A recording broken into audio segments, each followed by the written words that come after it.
Alright, I did a video on these little DC to DC converters. These are 5 volts in, plus and minus 12 volts out. Kind of a cute little device. Somebody else pointed out that there are other ones that you can buy that are maybe even cuter than this one, but I want to talk about this one today.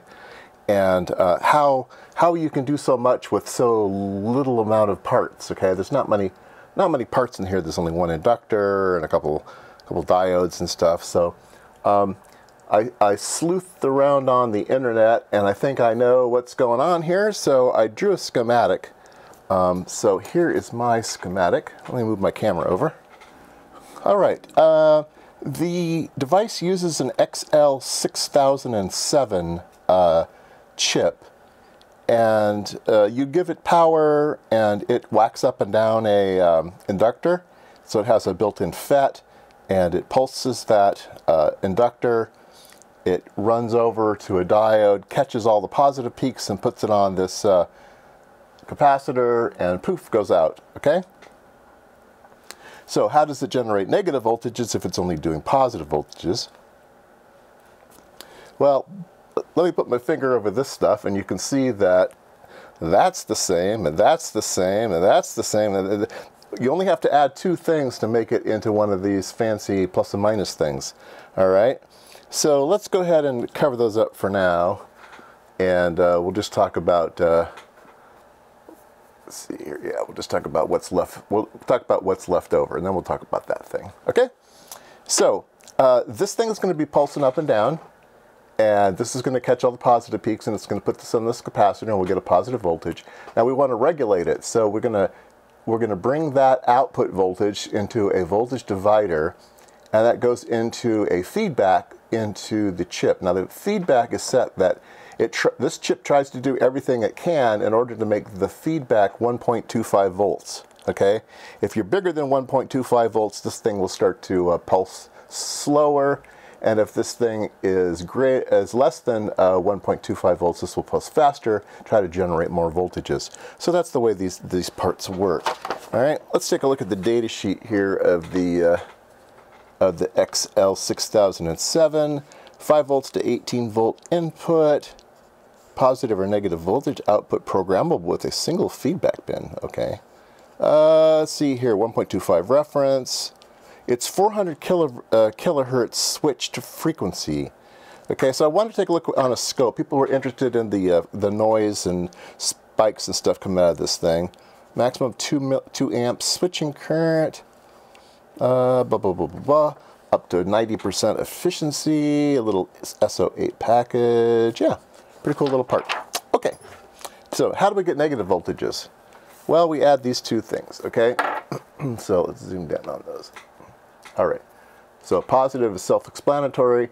There's a capacitor here, so when this thing's whacking up and down, you capacitively couple the whacking up and down here. So if these weren't here, okay, if all this stuff wasn't here, you'd see something whacking up and down here, all right?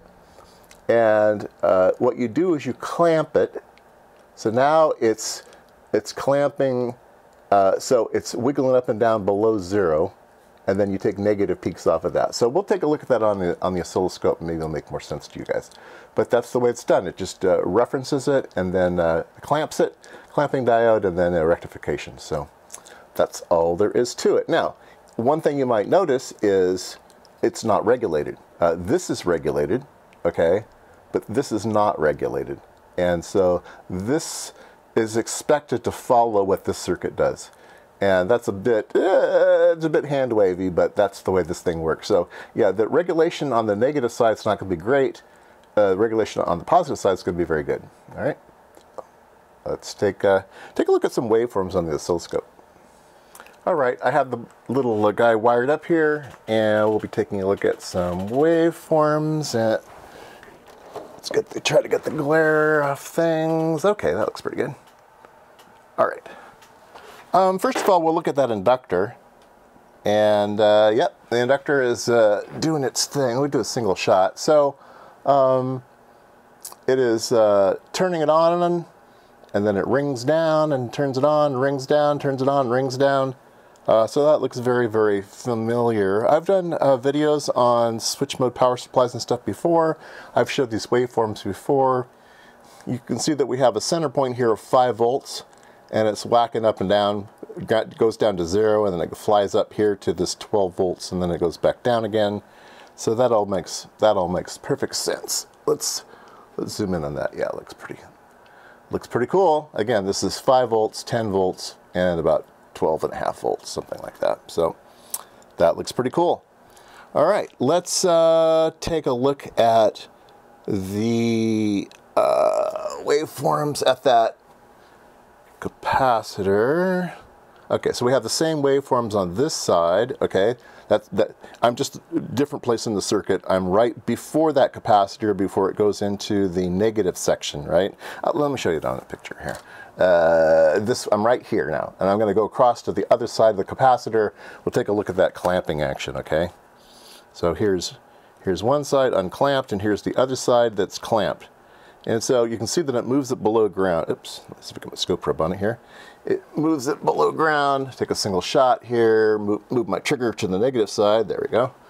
And so now we're going between ground and negative 12 volts because we've clamped it with that diode, and our AC signal gets moved down to the other side. It's instead of referenced to the top, it's referenced now to the bottom. If that makes any sense at all to you guys, but anyway, that's how it works. That capacitor and clamp takes things that are up here and moves them over down to there. All right, I've actually explained that in a different video, but I have too many videos, so you probably haven't watched them all. Okay, let's take a look at the output and see if we see any uglies on it. Oh, we should measure the frequency of this thing. Let's see here. Measure, add, frequency, okay, source, A, channel 1, well, it's saying 250 kilohertz, and the thing said 400 kilohertz. I'm not exactly sure how this is being measured, though. Let's do a cursor measurement. Let's see here, let's turn those off. Cursor, mode on, manual. We will put I want to go X's. Let's do one cursor here. Let's do the other cursor. Oops, I guess I didn't push the button. Let's do the other cursor here. And we are getting 225 kilohertz. Okay, well, that's what it is. All right, so I have it hooked up. I have the scope probe on the V out, the plus out, I should say. And then there's a minus, but we're looking at the plus right now. And I have put the oscilloscope into AC mode, AC coupling, so we can take a look at just the noise. And so what we're seeing here is a trace. It's 50 millivolts per division. And so we can change display persistence time. Let's do 1 second.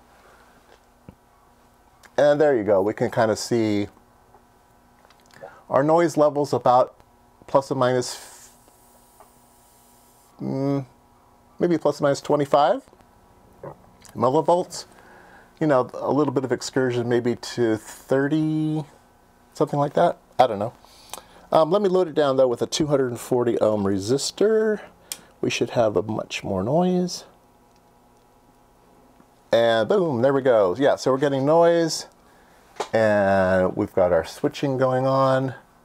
Wacka, wacka, wacka. And we should, let's see, so we're getting about plus or minus 150, maybe 100, plus or minus 100. Yeah, this isn't right on 0. Yeah, it is. So there's 100, there's 150, so not quite 150. Oops, I don't want to touch the screen. And then about 100 in the positive direction. All right, I have a 220, is that right? 220 microfarad capacitor. And I will jam that on there and see if we can't quiet things down. Let me see if I can get it on there.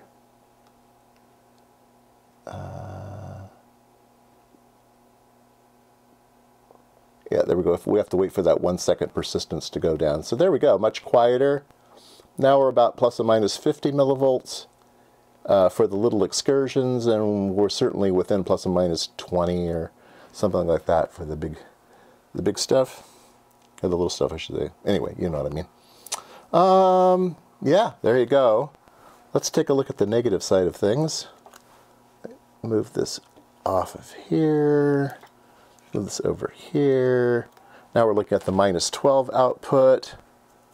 Wait for the capacitors to bring us back in line. We have a 1 second persistence time, so I have to worry about that.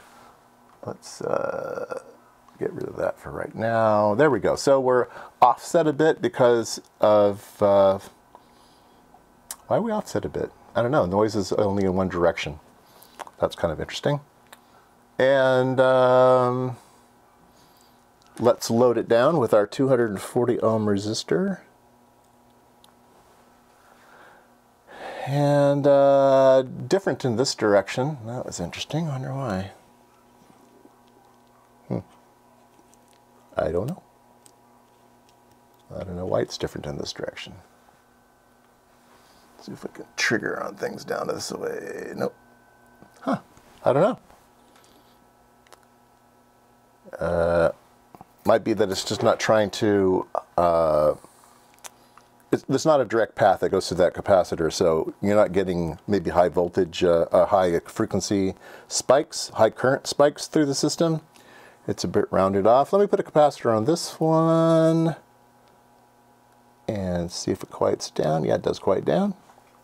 So anyway, there you go. It does seem to be a bit noisy, and if you were going to be using this with analog circuits, you'd probably want to have some type of RC network or something to clean up the noise. Switchers are always going to be noisy, and DC to DC converters are going to be noisier than that. So there you go.